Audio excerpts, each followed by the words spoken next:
Hello students, आज इस video में हम लोग designing of step of RCC column के बारे में पढ़ेंगे एलएसएम मेथड द्वारा। यानी कि एलएसएम मेथड से हम लोग एक आरसीसी कॉलम की डिज़ाइनिंग कैसे करते हैं, किन किन स्टेप में डिज़ाइनिंग कंप्लीट की जाती है। तो सबसे पहले हम लोग एक चीज़ पता होनी चाहिए कि जब भी हमें डिज़ाइनिंग क्वेश्चन आएगा तो एग्जाम में दिया क्या होगा। एक तो हमें सबसे पहले लोड दिया होगा, लोड कितना आ रहा है। सेकेंड हमको कंक्रीट का ग्रेड दिया होगा, कंक्रीट ग्रेड। तीसरा स्टील ग्रेड दिया होगा और लास्ट में दिया होगा क्रॉस सेक्शन। यानी जब भी डिजाइनिंग क्वेश्चन आएगा कॉलम का तो टोटल में 4 चीज़ें दी होंगी पहले से ही कि लोड कितना आ रहा है, कंक्रीट का ग्रेड क्या है, स्टील ग्रेड क्या है और कॉलम का क्रॉस सेक्शन क्या है। यानी जो कॉलम बनाना है वो स्क्वायर कॉलम है, सर्कुलर कॉलम है या रेक्टेंगल है। क्लियर रहेगा। अब अगली चीज़ आती है कि जब भी हम लोग कॉलम की डिजाइनिंग करेंगे तो सबसे पहले क्या करेंगे और सबसे लास्ट में स्टेप बाय स्टेप कैसे चलेंगे। तो हम लोग डिजाइनिंग में पहले ही पढ़ चुके हैं कि जब भी हमें कोई आरसीसी स्ट्रक्चर की डिजाइनिंग करनी है तो हमें टोटल उसमें 2 चीज़ें निकालनी होती हैं। एक तो क्रॉस सेक्शन निकालना होता है और दूसरा निकालना होता है रेनफोर्समेंट।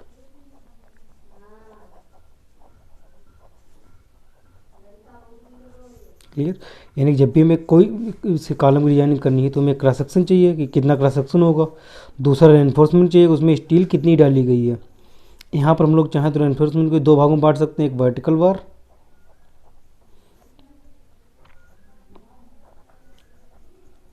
और सेकंड पे आता है टाई बार। पता है हमें अगर कॉलम मान लो इस तरीके से यहाँ से क्रॉस सेक्शन देखते हैं कि इसके कोने में इस तरीके छड़ें लगाई गई हैं। तो ये चारों कोने में छड़ें दिख रही हैं होती हैं मेन बार या वर्टिकल बार, और जो इसको जिनसे इसको आपस में जोड़ा जाता है इसे कहते हैं टाई बार। अगर इसे क्रॉस सेक्शन हम लोग बनाना चाहें इस तरीके से बनेगा कि मान लो क्रॉस सेक्शन है तो यहाँ से तो हो गई दोनों मेन बार और ये वाली जो होंगी इस तरीके से आपस में जोड़ने वाली हो जाएंगी टाई बार। ये होगी वर्टिकल बार और ये वाली जो होगी वो होगी टाई बार। क्लियर रहेगा। अब हम लोग ऊपर आते हैं, इसे क्रॉस सेक्शन में निकालना है तो यानी अगर सर्कुलर कॉलम है तो उसका डाया कितना होगा ये फाइंड करना है। अगर स्क्वायर है तो उसकी साइड कितनी होगी, यानी कि यहाँ पर अगर मान ली हमने डी है तो ये डी फाइंड करनी होगी क्रॉस सेक्शन के लिए कि इसकी लंबाई या चौड़ाई कितनी है। अगर सर्कुलर है इस तरीके से तो हमें ये डाया निकालना होगा कि ये डी कितना है। क्लियर रहेगा। ये तो क्रॉस सेक्शन हो जाएगा। रेनफोर्समेंट में वर्टिकल बार की संख्या कितनी है, नंबर ऑफ बार कितनी लगानी है और उसका डाया कितना लेना है। और थर्ड में टाई बार के लिए कि टाई बार की यहाँ से टाई बार का डाया कितना है, टाई बार की स्पेसिंग क्या है। क्लियर रहेगा। यानी खास अंतर में ध्यान रखना है कि वर्टिकल बार की डिजाइनिंग में नंबर ऑफ बार और उसका डाया, यहाँ पर डाया और स्पेसिंग। क्लियर रहेगा।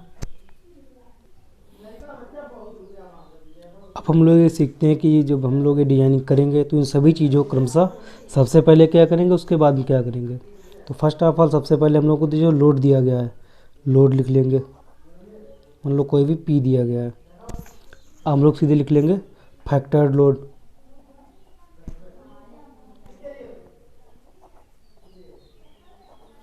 पता है हमें कि यहाँ पर लोड फैक्टर 1.5 लेते हैं तो हो जाएगा 1.5 पी एलएसएम के लिए।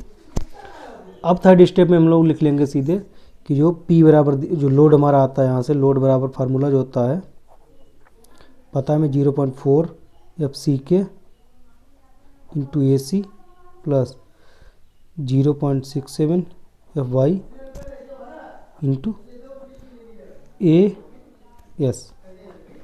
यहाँ पर हमारा जो अगर इस तरीके से बनाना चाहें ये टोटल जो इसका एरिया होगा पूरे का वो हो जाएगा AG ग्रास एरिया। केवल जो यहाँ पर स्टील लगी होगी स्टील का एरिया होगा वो होगा AS।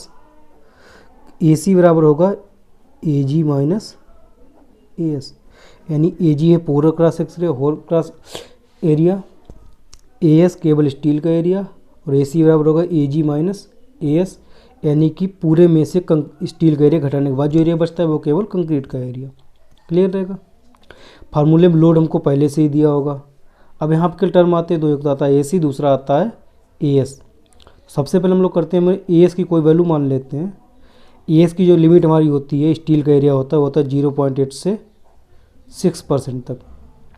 यानी इसके बीच में हम कोई भी एक परसेंटेज ले सकते हैं टोटल एरिया का ऑफ AG, यानी जो उसका total area cross section area है उसका 0.8 से 6% के बीच में कोई वैल्यू ले सकते हैं स्टील के एरिया के लिए।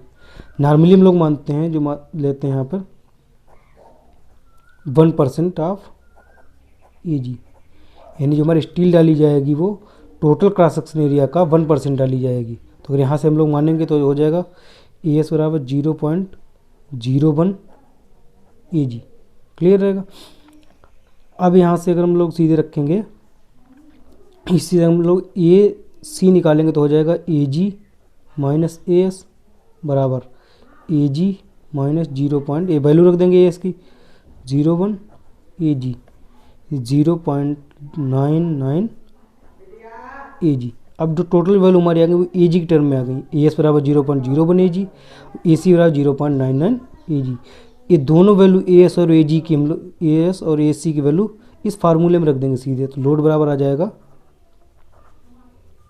0.4 FCK इंटू AC की वैल्यू हो जाएगी 0.9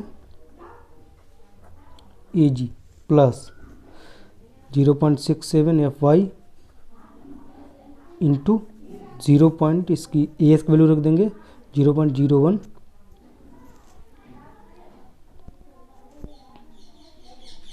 AG। अब जब भी क्वेश्चन होगा हमारे पास डिजाइनिंग का तो उसमें लोड क्वेश्चन में दिया होगा, FCK की वैल्यू दी होगी, FY की वैल्यू दी होगी, केवल हमारा टर्म बचेगा AG जिसकी वैल्यू हमें अननोन होगी। पूरे फार्मूले के लिए AG अननोन होगा तो हम लोग AG की वैल्यू निकाल लेंगे। क्लियर रहेगा। अब जब हमारे पास AG की वैल्यू यहाँ से आ जाएगी, फाइंड हो जाएगी हमें, उस समय हम लोग हमारा मान लो स्क्वायर है तो स्क्वायर के लिए हम लोग AG बराबर D² रख लेंगे, जो भुजा का स्क्वायर करके एरिया होता है वहाँ से भुजा निकाल लेंगे।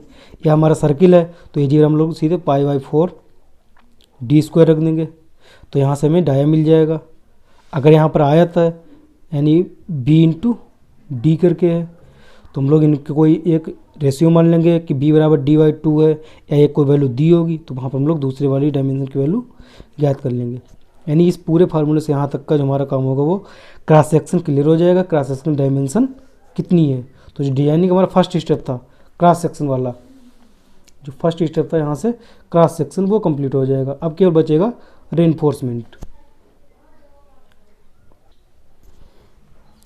रेनफोर्समेंट में पता है कि हमें दो चीज़ें निकालनी, एक तो वर्टिकल बार निकालनी, दूसरी टाई बार निकालनी है। हम लोग फिगर समझ भी चुके थे अभी कि इस तरीके से अगर फिगर है कॉलम का तो यहाँ जो बीच में पड़ी है सीधी बार ऊपर की ओर, ये है वर्टिकल बार, और जो यहाँ से लेटरल जोड़ी गई है वो होती हमारी tie bar.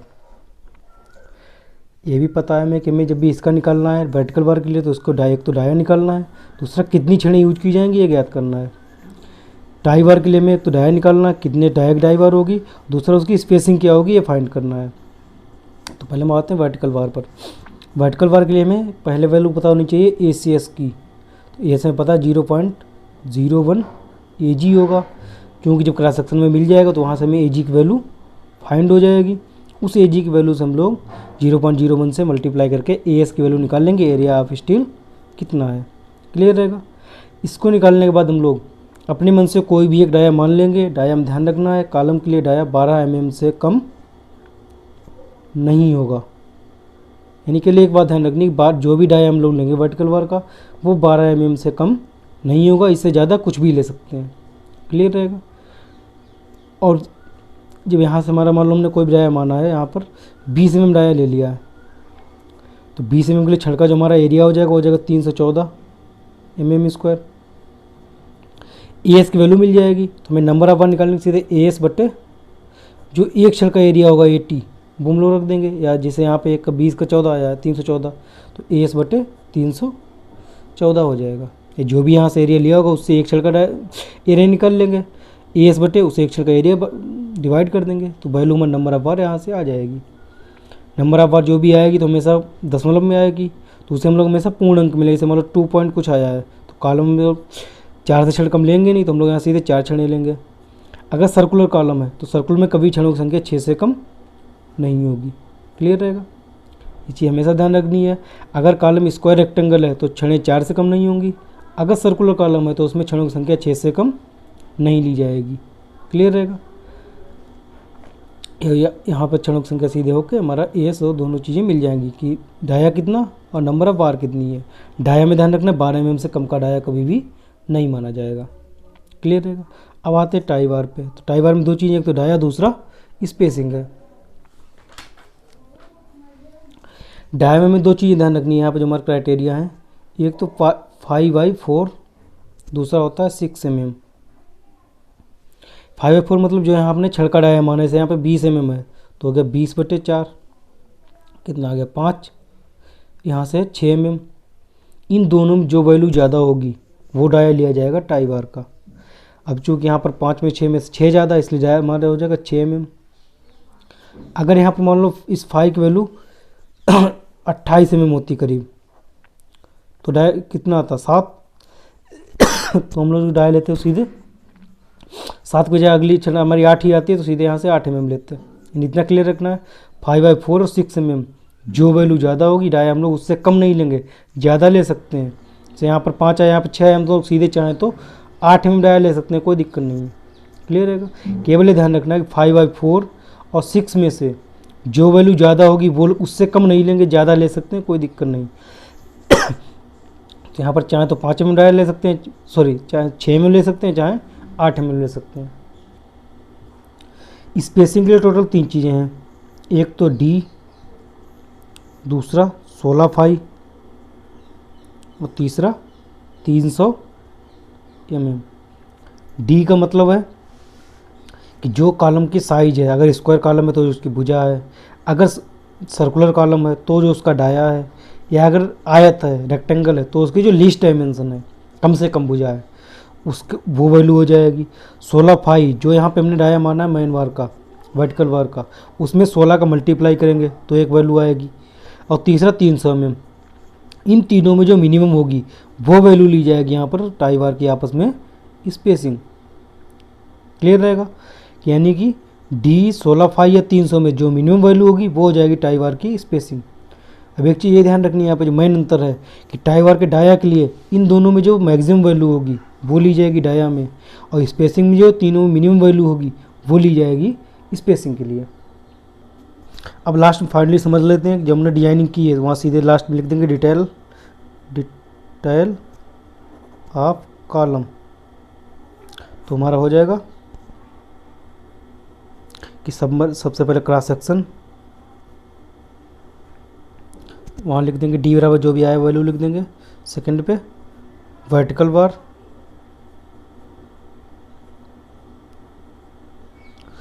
Number of bar with dia, और थर्ड पे लिख देंगे tie bar dia and spacing. Clear रहेगा। माइंड में यही रखना है कि जब भी कॉलम की डिजाइनिंग करनी है क्रॉस सेक्शन ज्ञात कर लेना है, वर्टिकल बार की संख्या और डाया ज्ञात कर लेना है, और टाई बार की डाया और स्पेसिंग ज्ञात कर लेनी है। क्लियर रहेगा।